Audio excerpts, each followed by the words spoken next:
Yeah, yeah. Fresh out the cell with a plan and a boo.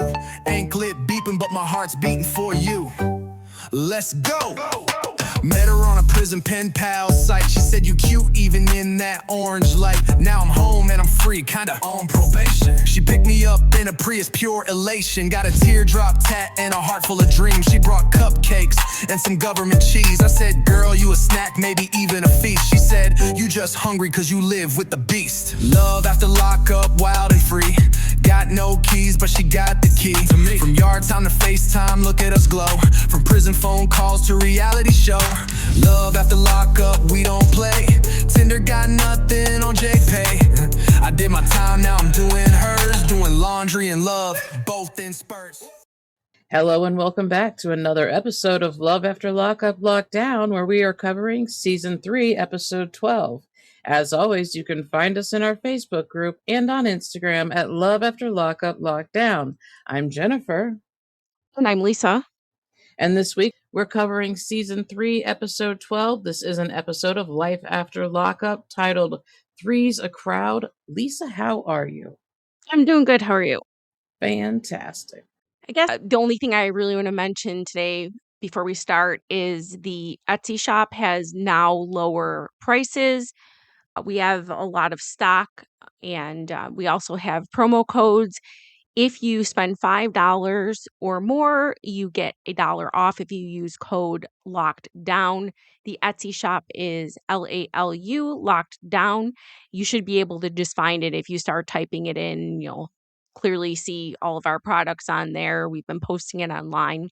So just go ahead and check it out. Like I said, we have quite a bit of stock and we're just lowering some prices so we can maybe get some new stuff. Wonderful.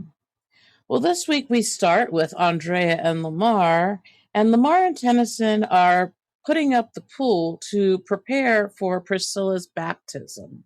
Yeah, he says, I don't think this is okay, getting baptized in a pool next to barbed wire. But all Priscilla knows is being Mormon and the Mormon lifestyle, so he's going along with all this. Yeah, he doesn't know. Lamar asks Tennyson what he thinks about the baptism, and Tennyson said, it's weird, and it's not really a thing that happens. And I think he means like the pool, not the baptism. Yeah, that's definitely what he's talking about because clearly baptism is a part of this religion. So Right. he's just never heard of people being dunked in a pool. I have definitely seen it before, and I've also seen people dunked in like rivers and lakes. Anything that's water. I've never been to one like that, but I've only ever like seen one in a church where they like take the baby and like throw water on their head at the like podium thing. But that's all I've ever seen. Lamar says Dulo wants to come, but he's not sure how that would go over. And Tennyson says it's something cool to experience. So the one thing that he's concerned about is clearly this whole situation where Dulo offered Tennyson weed. And it's not about Tennyson, it's not about Dulo, but it's about evil Andrea and how she's going to react. She's so ridiculous. Lamar says Dulo and Andrea have a rocky relationship.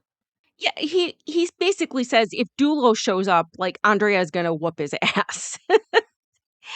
And while they're doing this whole pool thing, Lamar decides that he's got to go to the bathroom. So he walks away and the pool flies away and it pops, but it popped because he left the air pump on and just like blew up the ring. But at the same time, it blows away. But it wasn't intentional. Like, she's acting like it's an intentional thing to do. He's not out there trying to sabotage the baptism. No, but I think Tennyson was still out there, but clearly that like ring was already like fully blown up when he decided to walk away. I was like, it's like fully blown up and he's like, no, now I'm going to go to the bathroom. Like, what did you think was going to happen? Yeah, and Andrea's yelling at him. He's like, I could have just peed in the yard. I think that she would have preferred that, honestly. It still would have popped in the amount of time that he would have peed in the yard. Yeah, she's just like, "Whoa, who walks away while blowing up a pool?" Because, of course, the only one that ever does everything perfect in life and never makes mistakes is Andrea. So why would she not? She she loves a reason to bitch and be more angry at life. She Absolutely. just wants to be miserable all the time. Here are the reasons that I'm perfect and you are terrible. Mhm. Andrea says that Satan was telling Lamar to go in the house so that the pool would blow up and Priscilla couldn't be baptized. I'm sure that's exactly what happened. It is clearly what happened. This shit that this woman says is, like, next level crazy. I It's I insulting. it's not even like, I grew up with some really religious people, and I've never heard this shit come out of anyone's mouth. It's everything it's funny because I've never heard anything bad happen to her or her children and her be like, "Oh, that's the devil," or "That's because you did this or you did that." It's only like Lamar. Whenever Lamar does something bad, it's the devil. Well, then this, yeah, right. And then this bitch ass tells Lamar that Priscilla can't get baptized because of him, and now she's going to hell and it's all his fault. Fuck off. That was really fucked up. I'm like, of all the things, I mean, it was on par with with the poisoning their breakfast. It was shitty as fuck. Your daughter is going to hell because of you. That is messed up. That is like divorce level shit. It's not the first divorce level shit she's pulled. Like, she's constantly pulling shit on him. I bet when they did get divorced, it was probably him. He probably was like, can't take this shit anymore. Prison is better than this. She's so abusive. And the funny thing is you never see him being abusive to her. Never. And they're on a TV show. And if he were abusive to her, they would have shown it. 100%. While Andrea tells Lamar that if Priscilla does not get baptized today, that she's taking the kids and she's moving back to Utah, and he just walks away from her. They can't improvise. If they don't, they could have gone and got another fucking pool. Like, it's not Right. the end of the world. They weren't even set up yet. So there was plenty of time. They could have just gone and got it. A rational person would have been like, okay, all right, you made a mistake. Go get another pool. I would have been aggravated, but I would have been like, all right, you go get another pool then. You broke the pool, you go get another pool. That's what a rational person does. Andrea has never been known to be rational, though. Next up, Lacey and Shane, and Lacey's getting an ultrasound, and she is 5 weeks and 5 days pregnant. So they implanted two embryos, and she tells them that she wants to find out what's going on and whether they basically attached with her husband, and she wants to find out if it's like one or two. So he's sitting in the hallway. It's the pandemic, so I don't know if that was like part of the rules or whatever, but he is there. He says that he had a rough childhood, and his mom was a drug addict, and his father was in prison. And that explains a little bit more about him. Not an excuse, but it does kind of give you an idea of where he came from. Yeah, he was never around any of his family, which is why all of this is so special to him to have family of his own, I guess. Well, I mean, he does have a family with Lacey and her children, but this would be like a part of him. So they tell her that there's a problem, and she says suddenly all of her joy turns to fear, which it would. I mean, you're getting an ultrasound, and they're like, there's an issue. We're not going to tell you what it is right away. You're just going to have to wait this one out. Mhm. Yeah, well, they kind of ask her, "Well, have you had any spotting? Have you had any bleeding?" Because that would have meant that like an embryo was expelled, and uh they like kind of like show her the pictures, and I guess that the pictures are going to need like an explanation. They're going to tell her what's going on.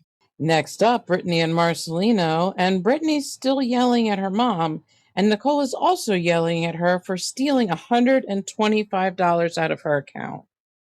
Mhm. Yeah. she's telling her mom, your children are leaving you behind and we are done with you. Her sister's screaming at her mom about taking her debit card, like you said. She took out over $100.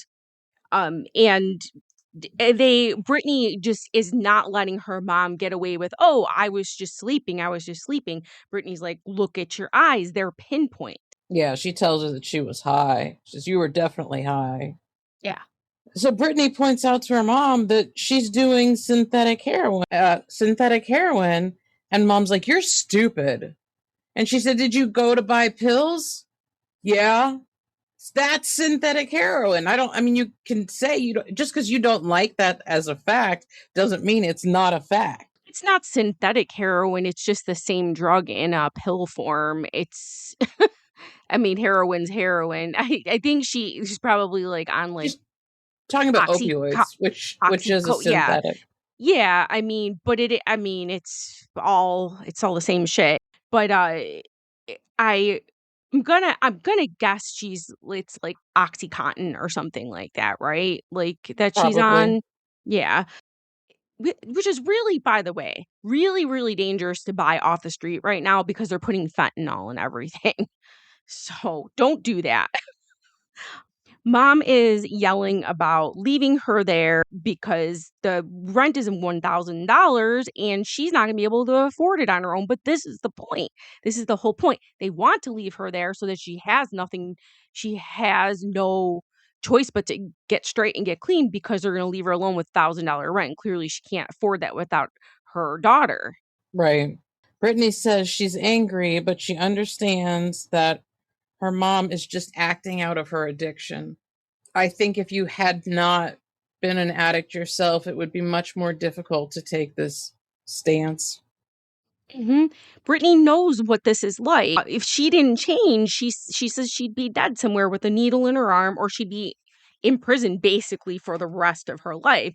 So she changed. But to be fair, she did have help from Marcelino. I don't know if she would have decided that she was going to fully change her life had she not met someone to help her along and do this with her and have a partner, a good partner, because she could have met a piece of shit or she could have gone and tried to do this by herself and found it too difficult and gotten stressed out and went back on drugs. So we don't know the answer, but I think Marcelino probably was a big part of her sobriety. People, if you are an addict and you hang around other addicts, whether they're clean or not, there is still that mentality of addiction and drugs all the time. People will say they want to use, they'll talk about it. If you live in an environment where nobody uses drugs and that's not something that has ever happened, that's going to change everything for you. It's not a daily in your face kind of smack. Brittany says that she used to do whatever she could to get high. And she says that her mom has to hit rock bottom. Mm-hmm. And mom admits, she's just like, I wasn't thinking, I just wanted those pills because she's hurting so bad. Now, remember, she's like burnt all over like most of her body. So she truly probably has pain. So this is difficult for people who are drug addicts and also live with chronic pain. Brittany says that her mom's whole life she's been destructive and abusive towards her family. And yet Brittany just continues to forgive her and help her. And you have to wonder, at what point do you stop? What point do you say, enough is enough? I've built my family. I have given you opportunities. The only thing we asked from you was to not be fucked up around the kids. Because I think Brittany really had a want and a need to fix her entire life, including her relationship with her mom and her parents in general and her sister. And just so I think she was looking at the entire picture, which is not wrong of her to do at all. Some people may have been like, I am never talking to this woman again. But then there's the other side of the spectrum where Brittany just decided she was going to try. I'm not saying is right and one is wrong. Well, Brittany tells her mom that she's going to give her the space she needs to get her life together. And her mom says, you're just going to dump me and leave me. So, it's like that manipulation tactic. In that moment, you could tell she was in a different mental state than we have seen her so far. So these are things that I would expect to hear from her because of what's going on, because she's now in active addiction. You say things you don't mean. So Brittany says to her, because she tells her her mom tells her to fuck off, basically. And Brittany says, remember, those are the last words that you're ever going to speak to me. It doesn't matter to her right now, I don't No, think. I don't think so. She's not thinking clearly. Mm-mm. Brittany says she's sad and she just wanted her mom to love her, believe in her, and spend time with her. And she's afraid that she'll never change and she won't ever get that opportunity to have a good relationship with her. Mhm. How do you forgive somebody who left you when you were 12 years old? I don't think I'll ever understand that. I mean, I have never gone into this with you, but I have somewhat close to that situation with my father, but we'll talk about that not on this podcast. But you do forgive, so Yeah. Next up, Angela and Tony pulls up to Tommy's house like they're best pals. okay. Now, did you hear the royalty-free country music that I started did hear the playing? music. Yeah, I noticed it. Now, they did play it for other people's scenes, but it is mostly Angela and Tony that get this music. And it is clearly royalty-free shit. Or it's AI, I don't know. Why Tony would stop by at Tommy's to talk to him in his wood barn shed garage thingy, I have no idea. Because Tommy wants to kill him.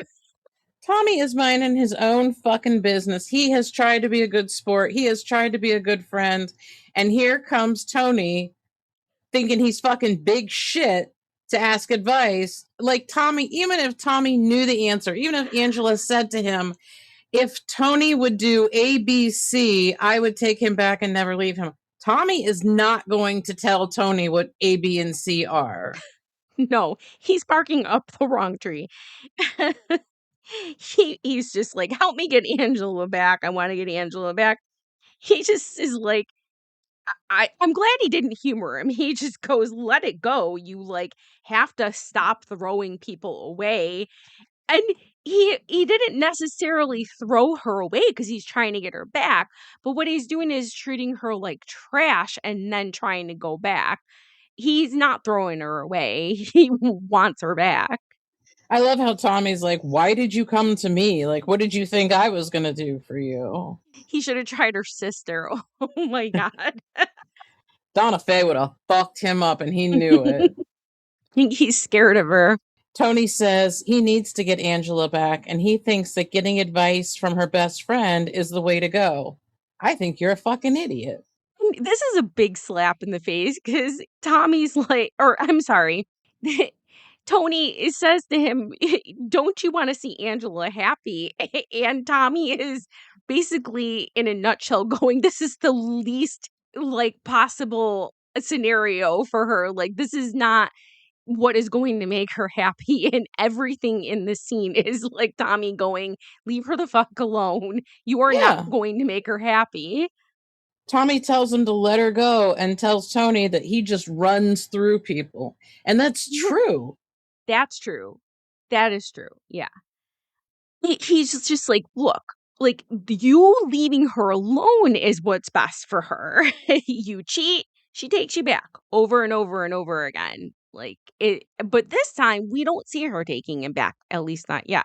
Tony says that Tommy has been trying to break them up since the beginning. I don't think that's true. I think he's been Angela's friend since the beginning. He put up with a lot of Tony's bullshit to remain friends with Angela.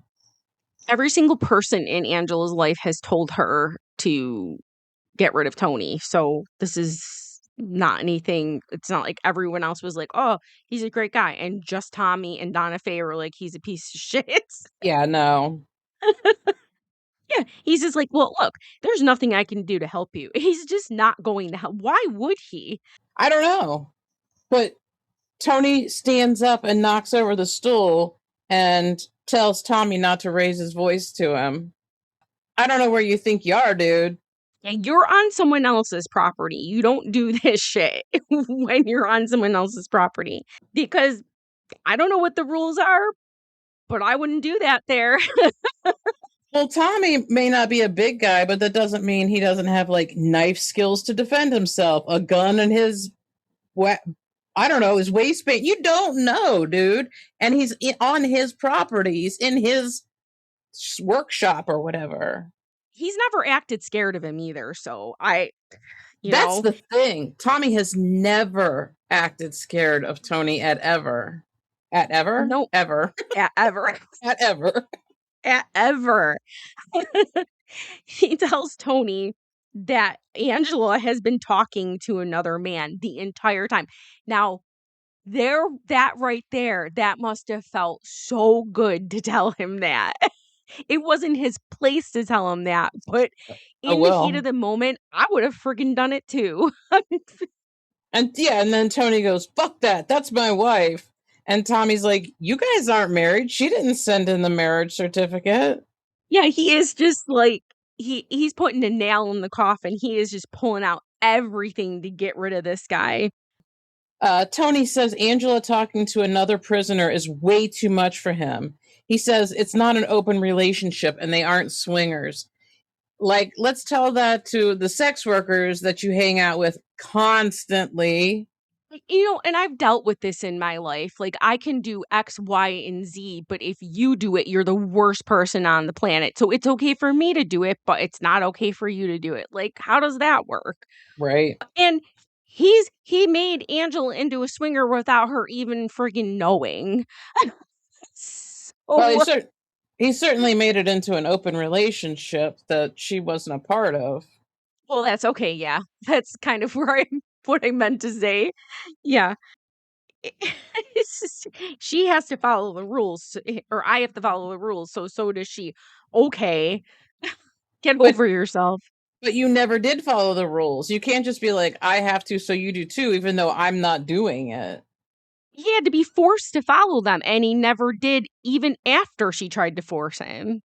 Yeah.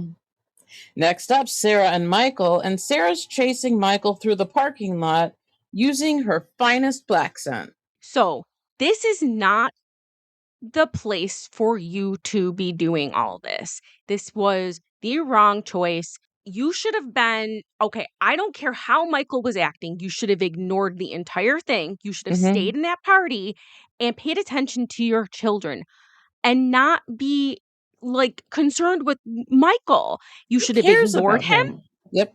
Yeah, ignored everything he's doing, ignore his antics, ignore his baby fits, and just been with your family, been with your kids, and sat there with your boyfriend.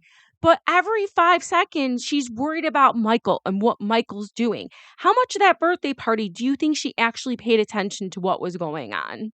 She walked out during the magician. She was fighting. Yeah, she was too busy fighting with him. And how embarrassing to everybody else. How embarrassing to her girls, her family, everybody that's in that party.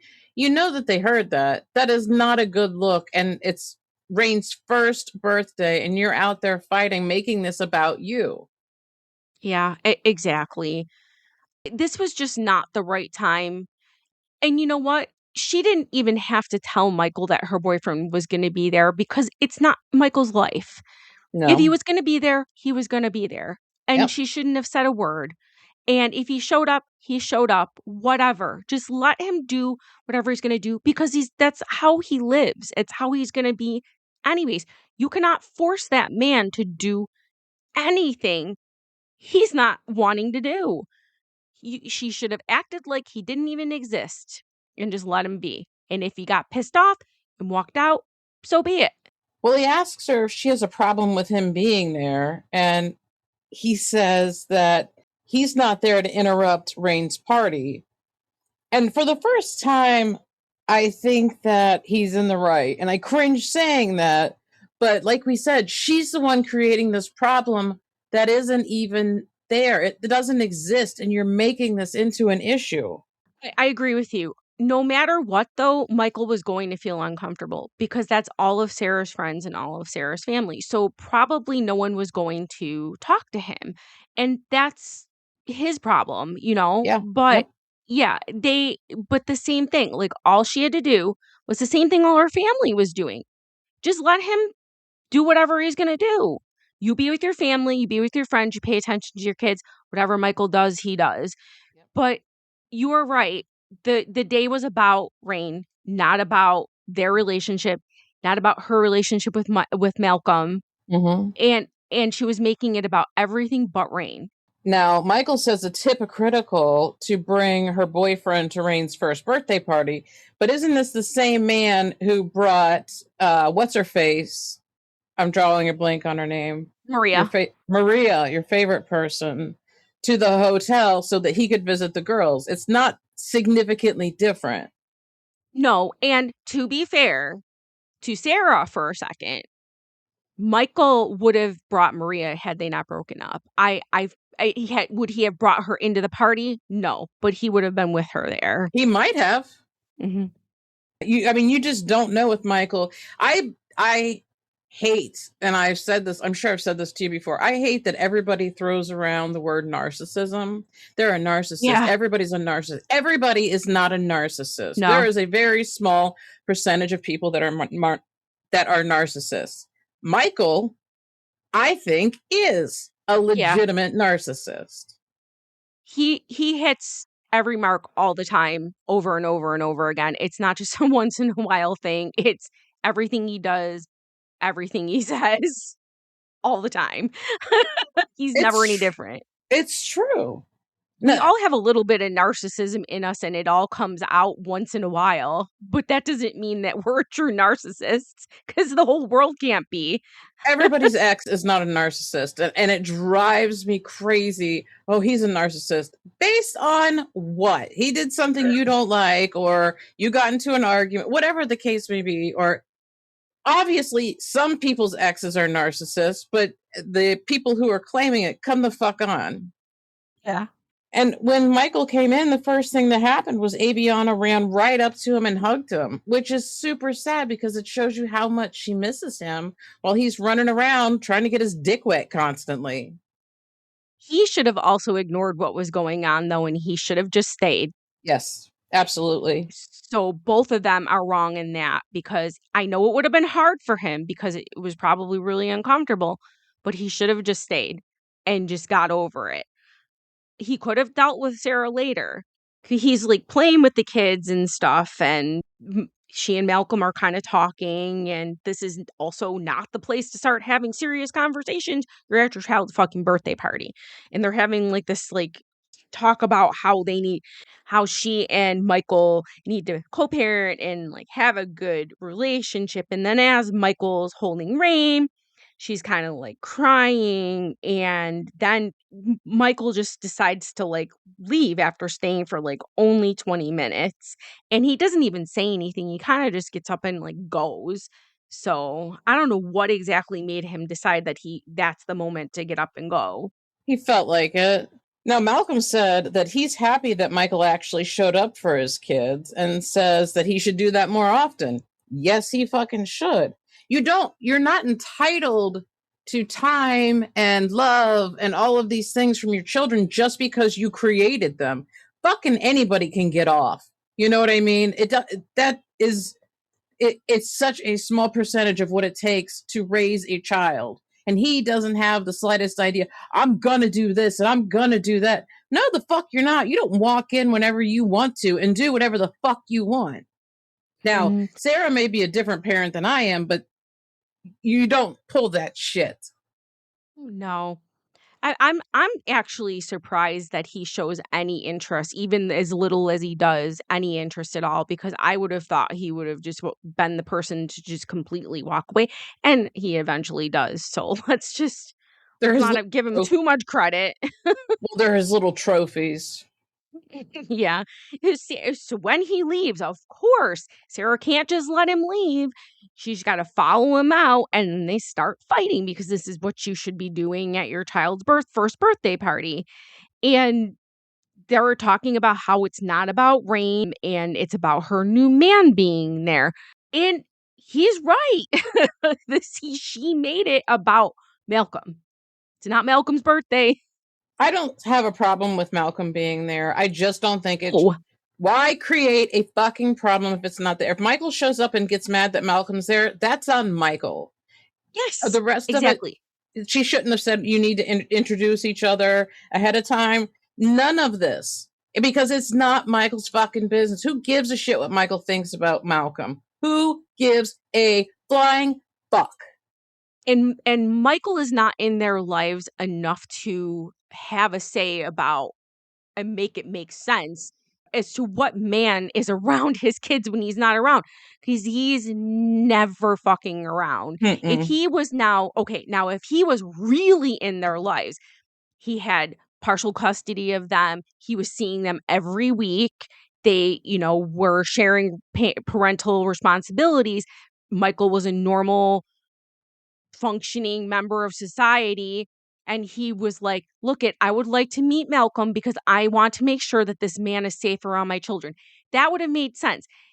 Michael doesn't have a say because Michael is not actually a part of their lives. Right. Well, Michael tells Aviana that it's his plan to see her the next day because he has to go, but only if mommy lets him. Fuck you, Michael. I hope you hear this. Fuck you. Yeah. Sarah's just like, Michael, don't talk to me anymore. Okay, Sarah. You're never going to talk to him again. Right. The weird thing that Michael said, he said he doesn't care about the guy she's dating because he doesn't have anything to do with the kids. But he does. He is around the kids. Like you said, any normal father would want to meet the man who's going to be around his kids just to hash out, like, hey, is this guy safe? All of those kind of things. It would make sense. That's what I mean. Like, a normal parent would want to meet the man that your children are going to be around, especially a man. You're right. And you have 2 daughters.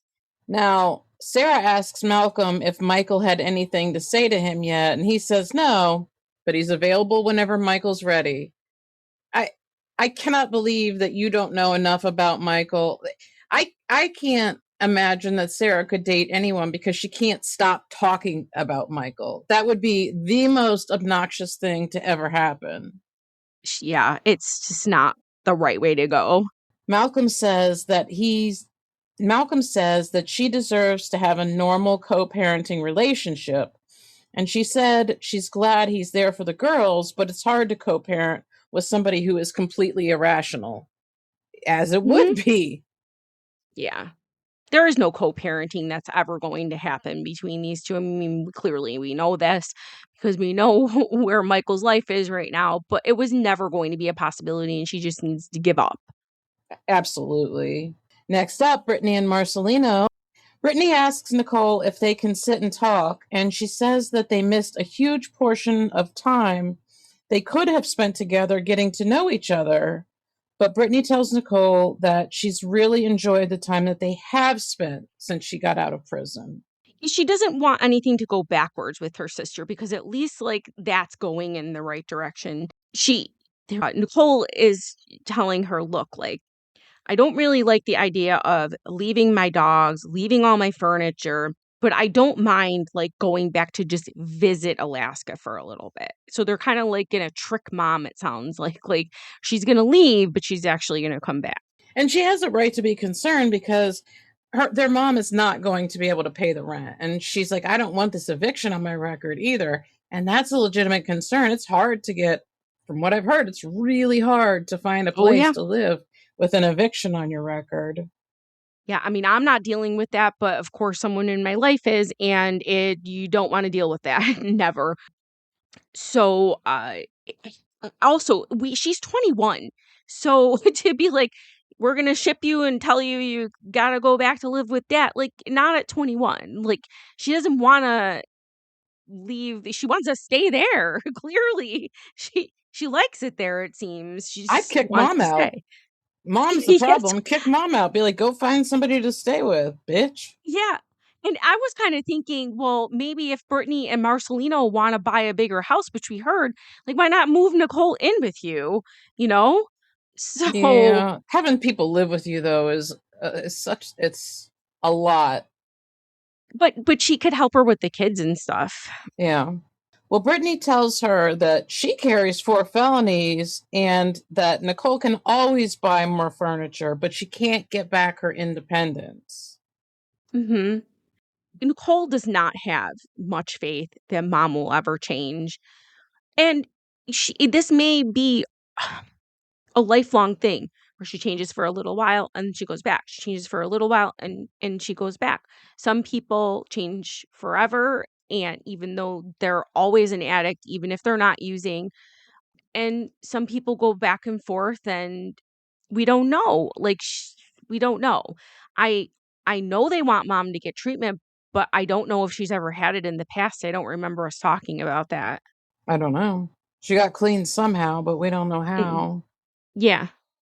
Nicole says that their mom is never sorry about what she does. She's only sorry about getting caught. And Brittany says that if the mom doesn't hit rock bottom, she will never ever change. Yeah, but people can hit rock bottom several times and still go back. It's she's just got to be like Brittany, and she's got to decide, I'm changing forever and I'm never not going, and I'm never going back to my old life. Some people can do it, some people can't. Brittany says that her mom's been fighting these demons for like almost 50 years. Yeah, because I mean, like, think about it. She's not young anymore. She's been doing this vicious cycle for her whole life. It's hard to change that. It's amazing that her children talk to her at all after what she's put them through, because we don't even know what she's done with the rest of the kids. We only know what she's done to Brittany. Yeah, she's lucky. Next up, Lacey and Shane, and they are sitting down with the doctor after her ultrasound, and they find out there are 3 embryos that showed up on the ultrasound. Yeah. Now, here's the thing. So Lacey's shaking and nervous, but I think Lacey, being older and having more sensibility than Shane is, knows and has probably talked to the doctors more extensively that there's a possibility that not all 3 of those embryos will stay. But Shane heard triplets and he just thinks they're having triplets. I this is the only thing I could not get it out of my head. This is a child that you're telling about 3 embryos, and in his brain we're having triplets, and that's just it. He does have a child mentality. The doctor repeated multiple times, "You're very, very early along in this pregnancy, so anything could happen." So there's a set of identical twins, and then there's single baby. And so I don't know if he paid attention to that. And they're both surprised, obviously. It's one more than they thought, so it doesn't seem like it's that far out of the realm of possibility. But they're excited, and she says she's worried about financially supporting 6 kids. Hey, I would be too. Mhm.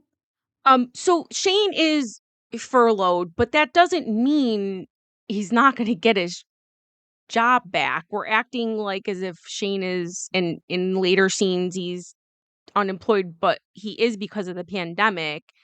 I mean, he's getting unemployment. So, and this is going to end and he's probably going to go back to work, but who knows? I think it's just part of the drama we were going for here. So they need to wait for a few weeks to see how many actually progress. Now, did Shane hear that? We don't know. It's hard to say with him. Next up, Andrea and Lamar, and Andrea has her friend ship her wedding dress because she feels that they are in tune with the Holy Ghost because they are baptized Mormon. Oh, so she must have been telling them that they've been going through like a rocky part of their marriage, or they're fighting or whatever. So they suggested that if she puts on the wedding dress, she will get reminded of why she married him. That is fucking weird. I'm It sorry. is weird. She said she feels like a queen again and she wants to get married again. Please no. Oh no. I was just gonna say, please don't. She was so miserable on the first wedding. Next up, back to Michael and Sarah, and Michael gets mad and drives away. He says he didn't want any part of meeting Malcolm, and she forced his hand. Um, yeah, I guess. I really don't want to be on Michael's side at all. I really don't. This is hard for me. He said it was Rain's day and she just brought someone around the kids that shouldn't be. That part's wrong because we already talked about that. She goes inside and starts talking to Malcolm, and he asks her what happened, and she tells him that Michael said that she was being selfish. Yeah, Malcolm feels really bad for the kids.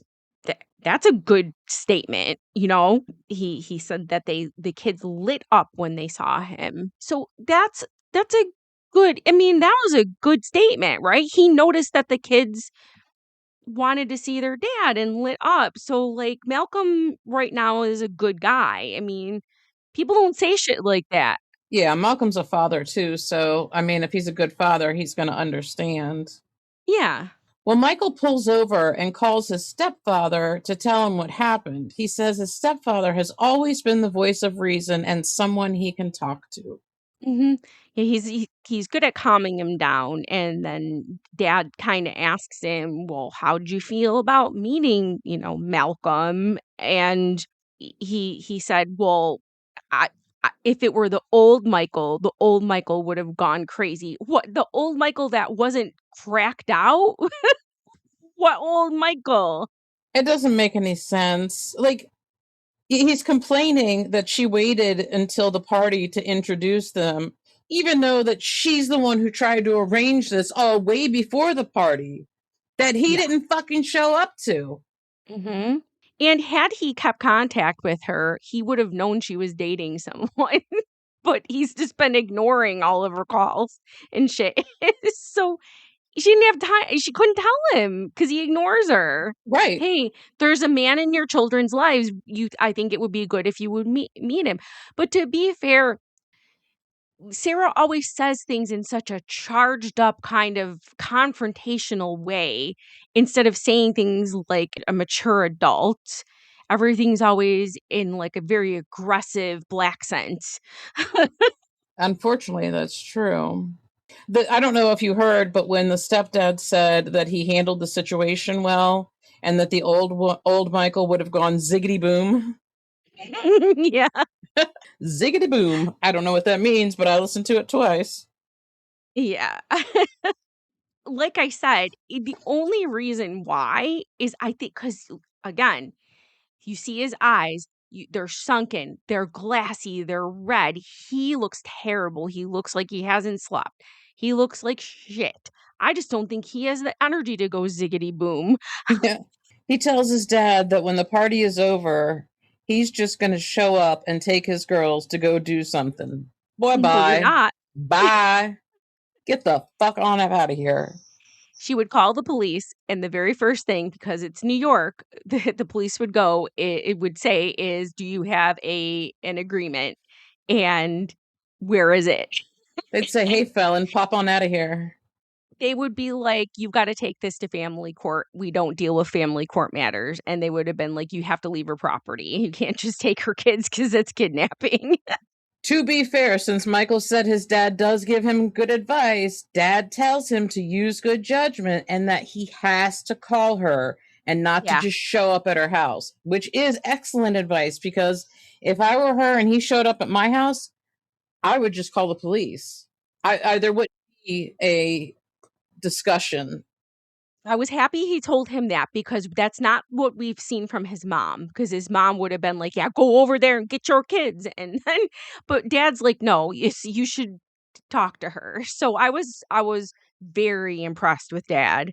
Next up, Andrea and Lamar, and Andrea is telling everyone what to do and yelling at everyone, which is par for the course with her. Yes, they're setting up for the baptism, and it looks like a birthday party. There's, like, pink and white everywhere, and I'm like, "What is happening here?"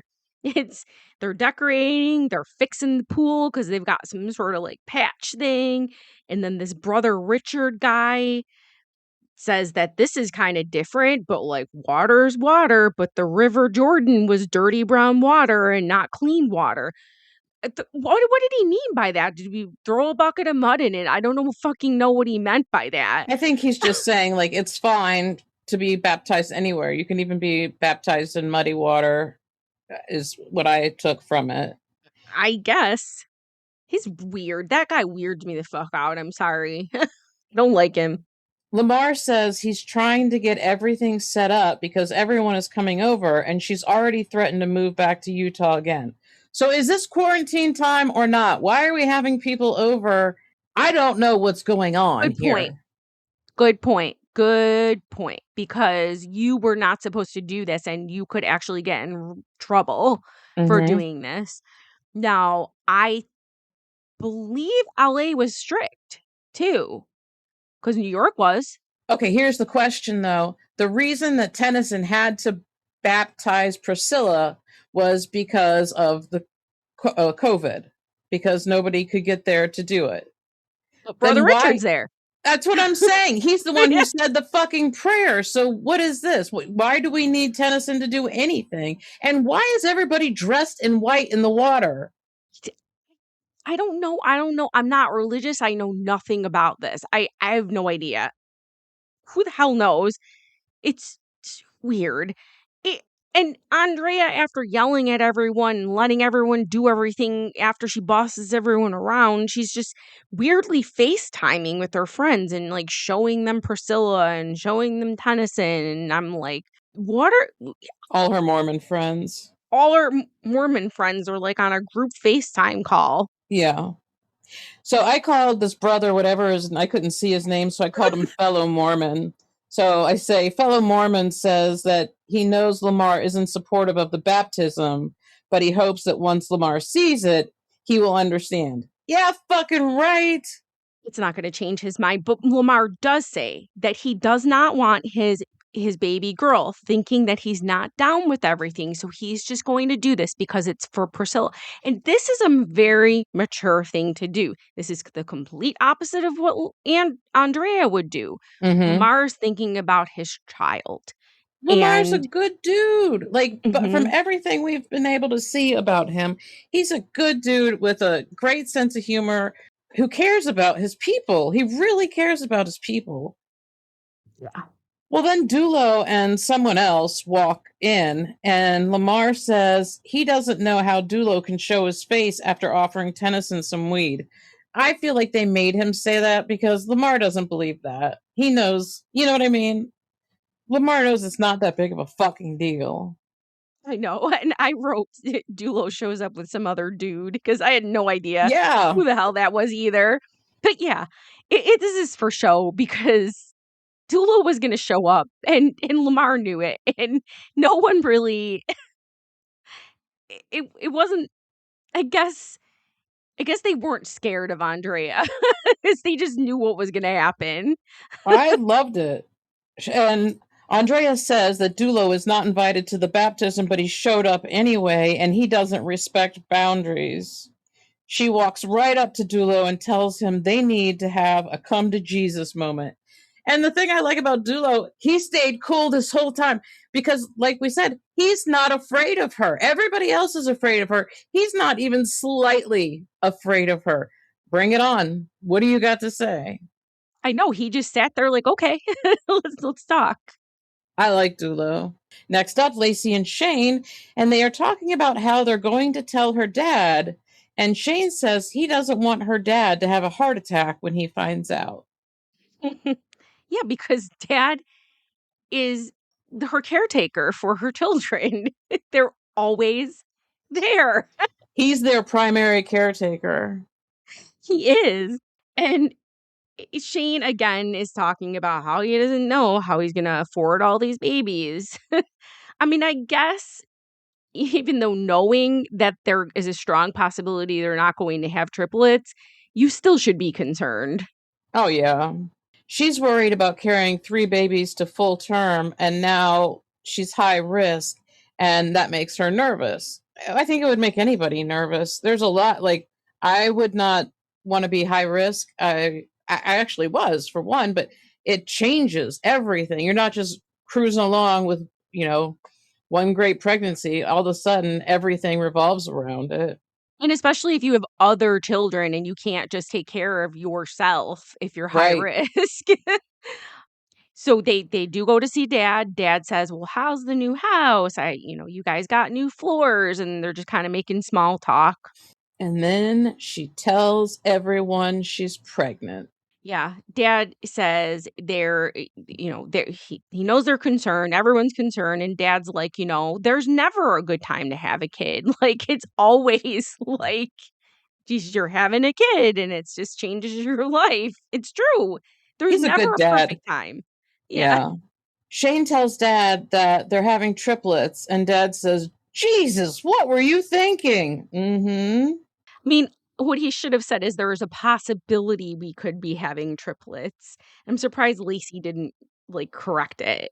She puts up with so much of his stupidity. Like, he does stuff, and I don't know how she's not embarrassed by him.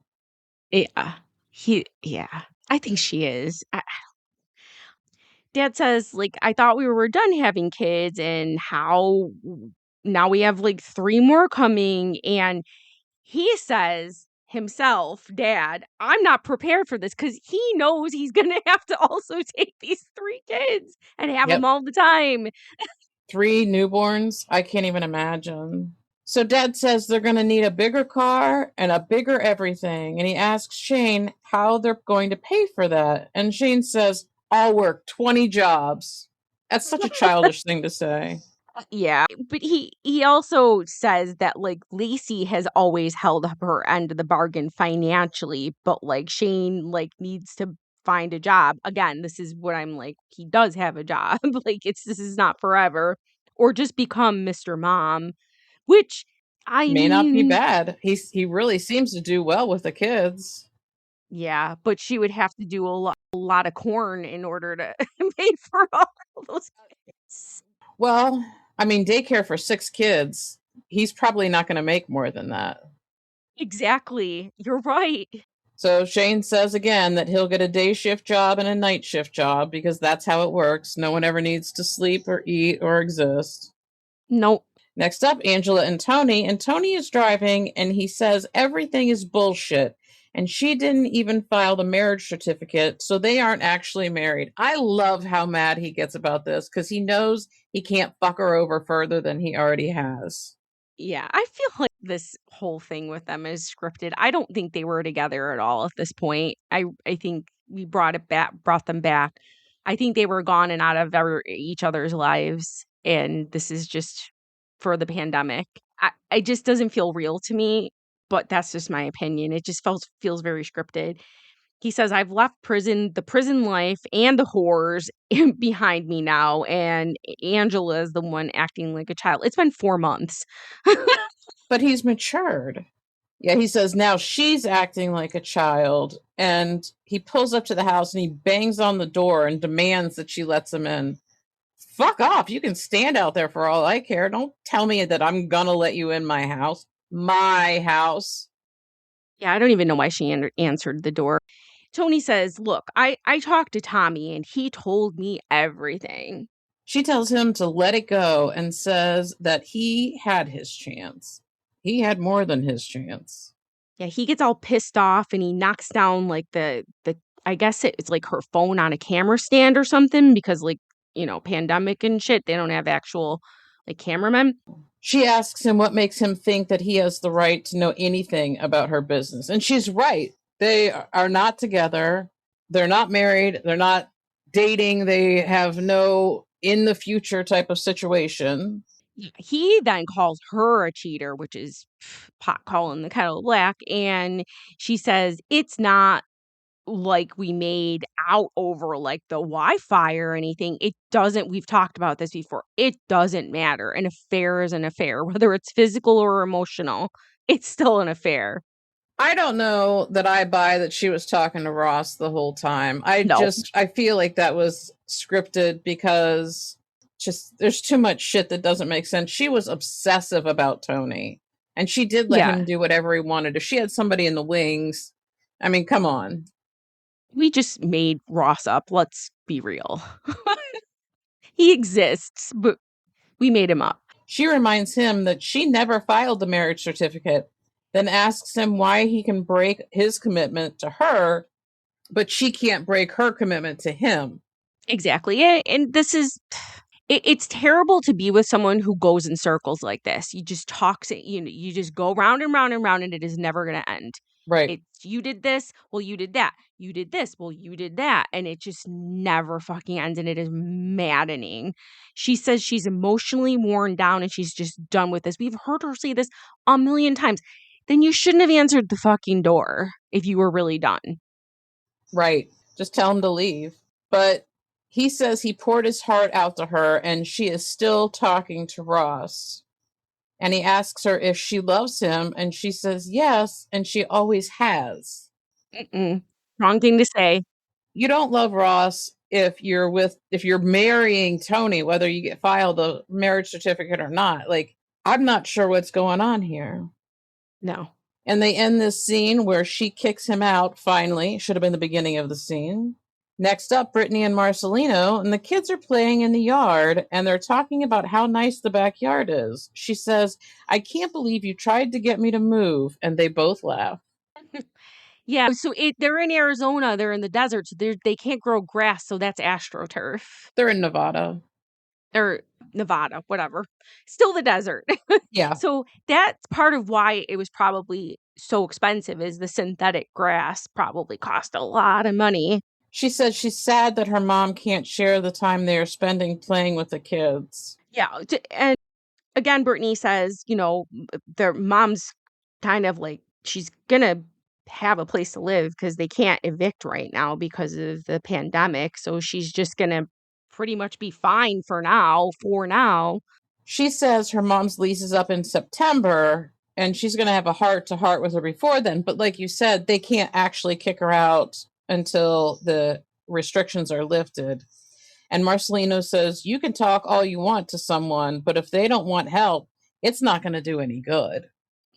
Marcelino has gone through a lot of the things that Brittany has gone through with his own mom. So he kind of knows what's happening here.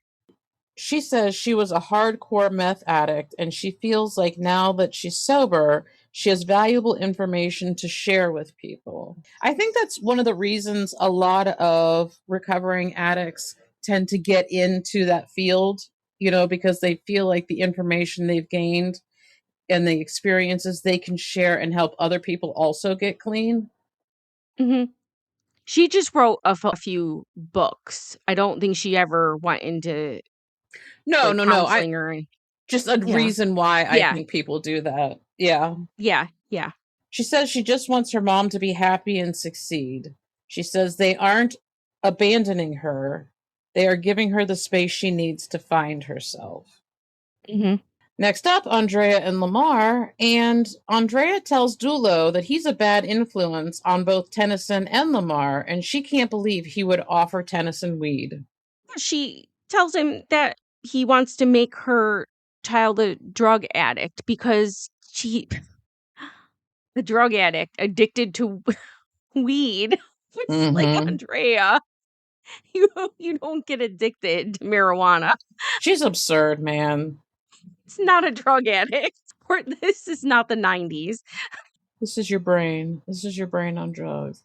Well, Dulo tells her she's blowing everything out of proportion, and he was just joking with Tennyson when he offered it to him.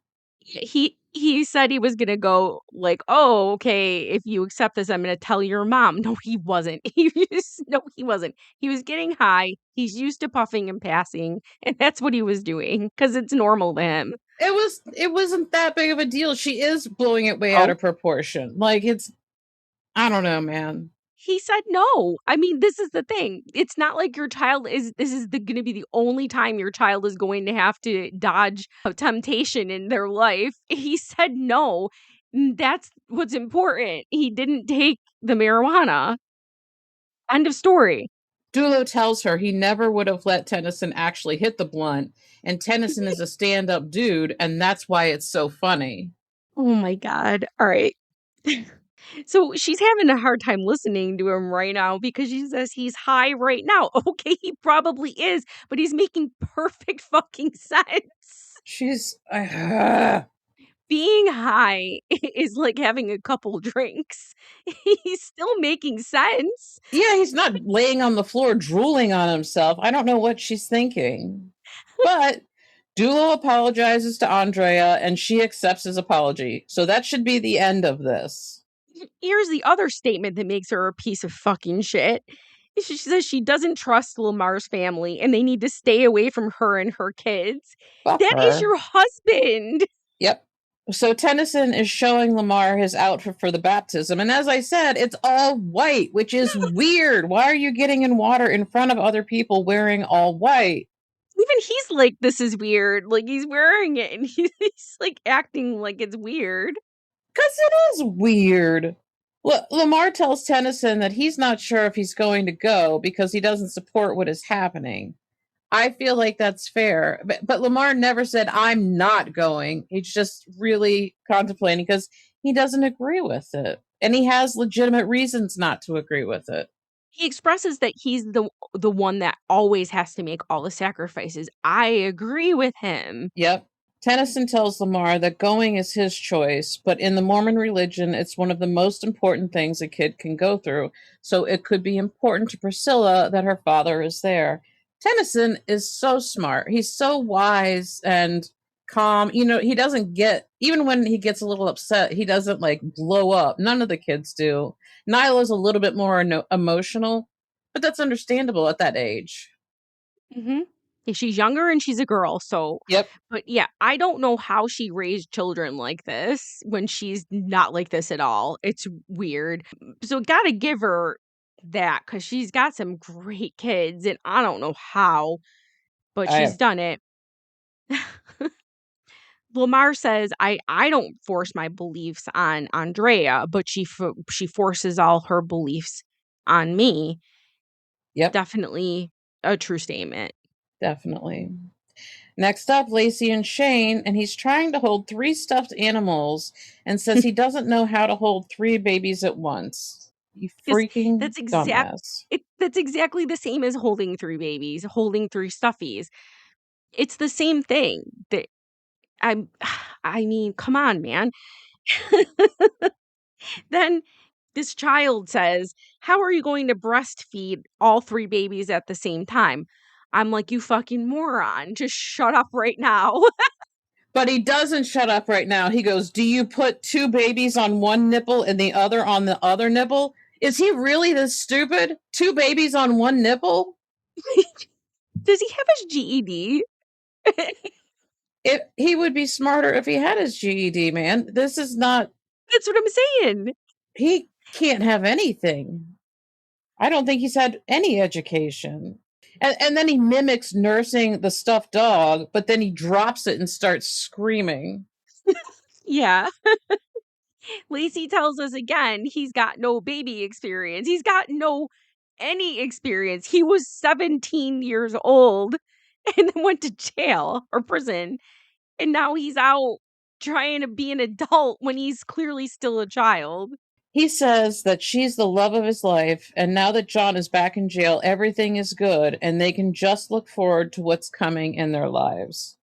Oh my God. Because John was the problem. Yep. Next up, Angela and Tony, and he's trying to call her over and over, and she is not answering. He says finding out that she was cheating on him broke his heart. Yeah, right. You just want to get out of that motel and back into her house. Yeah, he said he thinks that she did it just to get back at him. Okay. This dumbass, disgusting man, he's like, well, Angela, he says, Angela loves the sex. Like, you're the end all be all of sex. Like, she can't find someone else to have sex with. Get over yourself. Angela is not an unattractive woman. She can find someone to have sex with. And then she gets a call from the jail, and it happens to be Ross. I thought he was out of jail. Mm-hmm. He tells her, I'm in jail. He said that he tells her this bullshit story because this is the men that Angela goes for. Men who are pieces of shit who are just going to keep blowing smoke up her ass. He tells her that he's in jail because the police pulled him over.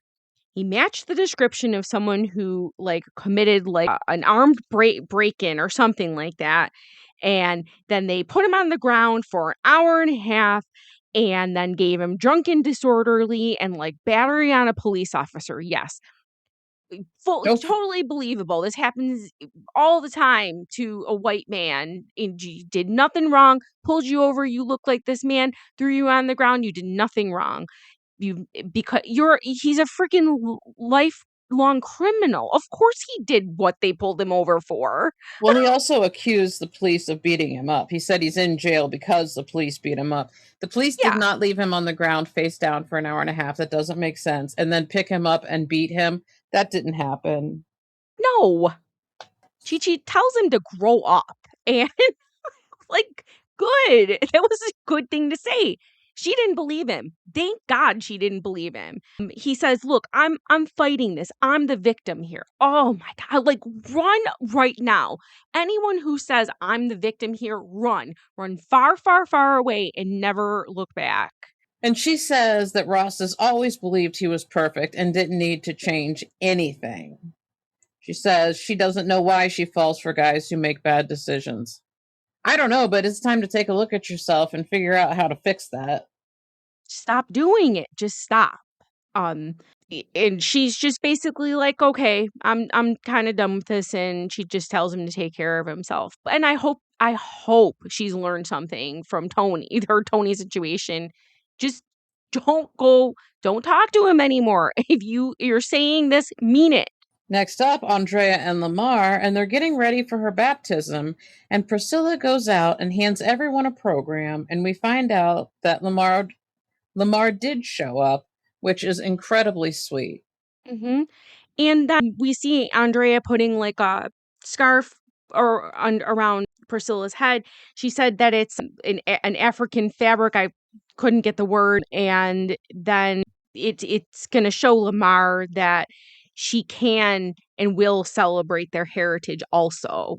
Lamar says even though he doesn't want her to be brought up Mormon, it's important for her to have a father figure. Mm-hmm. He wants her to grow up, be happy, and be a kid.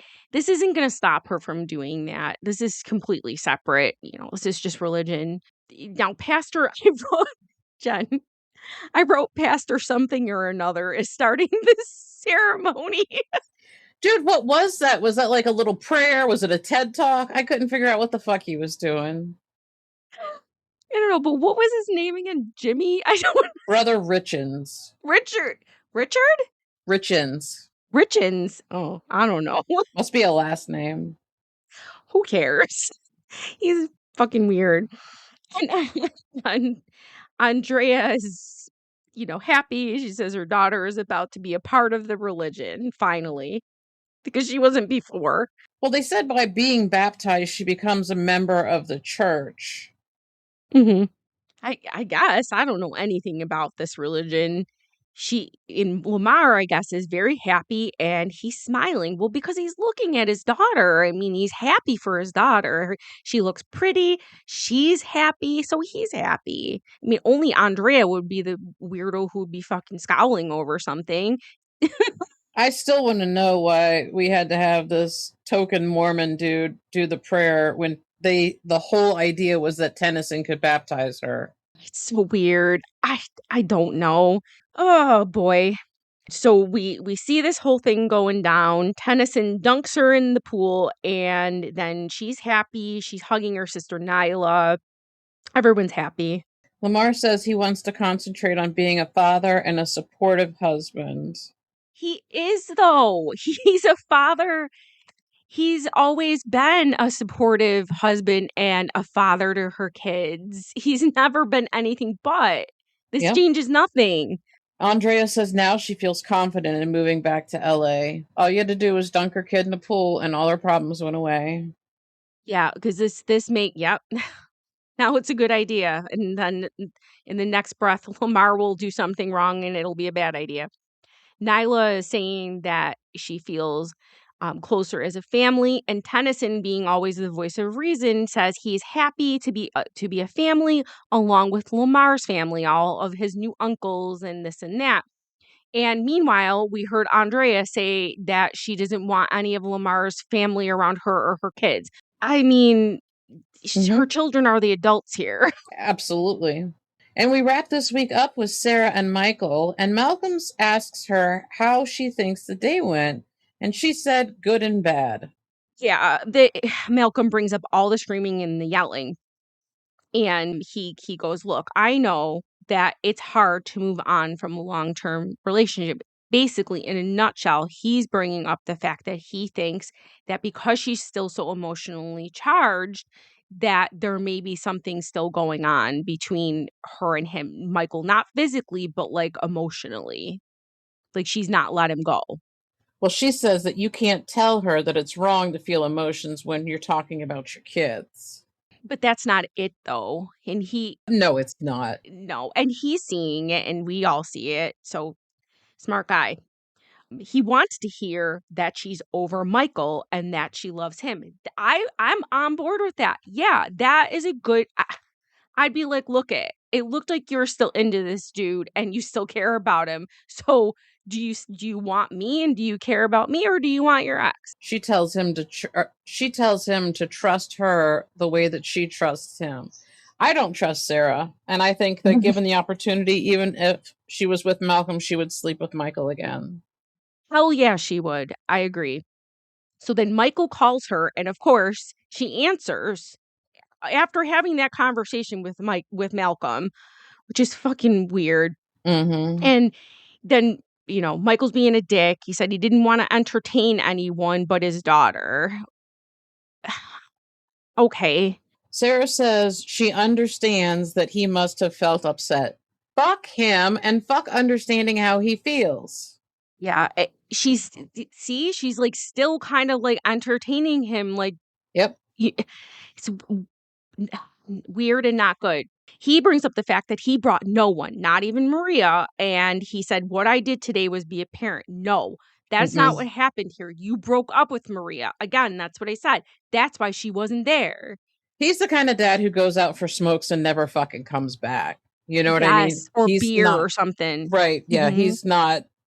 He is role playing daddy. He is not a father by any means. He says when she's done doing whatever she's doing with the girls, he's going to pick them up. The fuck you are. Mhm. Yeah, he wants to do something with them and she goes, "No, like Malcolm's here." And he says, "Look, I came all the way out here and I'm going to see my girls." "Really? Really, are you?" Are you? Because you set foot on my property and your police will be here. Mhm. You're a felon. I'm not. My property, not yours. Yep. So Michael tells Sarah that he knows where she lives and he's going to come. I'd be like, cool. And I'll be sitting here with the police waiting for you. Yeah, he's like, "I'm coming there to see my girls no matter what, and this means war." Exactly. War with the police that are going to put your ass in jail. She tells him she doesn't want him to come because they would just argue. And he says, well, too bad it's not your decision. Again, it is her fucking decision.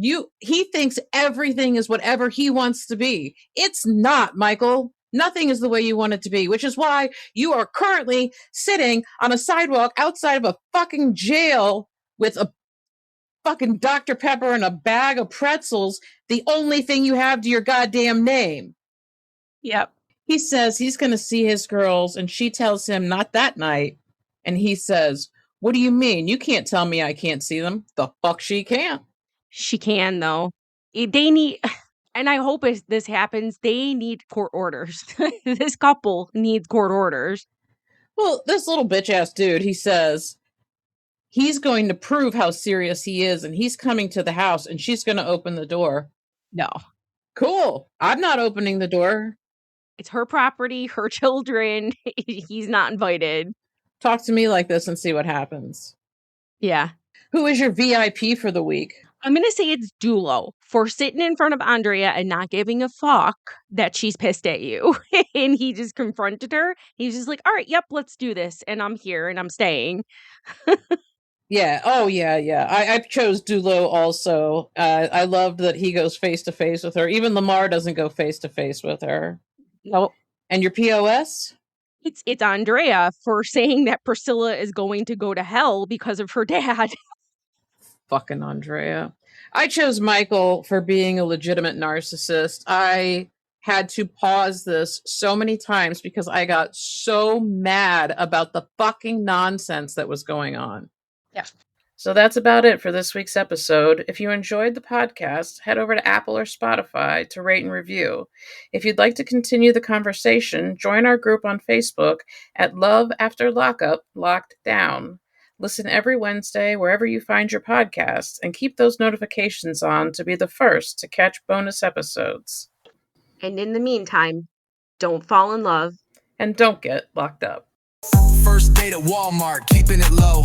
Told the clerk, don't judge me, I'm on parole. I brought roses, okay, 1 rose from a gas station. She said, "Aw, babe, now that's validation." We be vibing in a halfway suite. Microwave dinners, romance elite. She my ride or die, she brought me a phone. Even snuck it in once, pre-release song. She hold me down like a key-o with charm. Except she don't mace me or twist my arm. We write vows in Sharpie on my court docs. Judge said no contact, but we beat the clocks. Love after lockup, cuffed and proud. Matching jumpsuits, now we rockin' the crowd. She said, "Don't mess up," I said, "Bet." Now we're TikTok stars with no regrets. So here's the love and second chance thrill. From a concrete bed to Netflix and chill. They said, "Don't catch feelings," but I caught a case of butterflies, girl, not just in one place. Ankle monitor beep. Oops, curfew gotta bounce.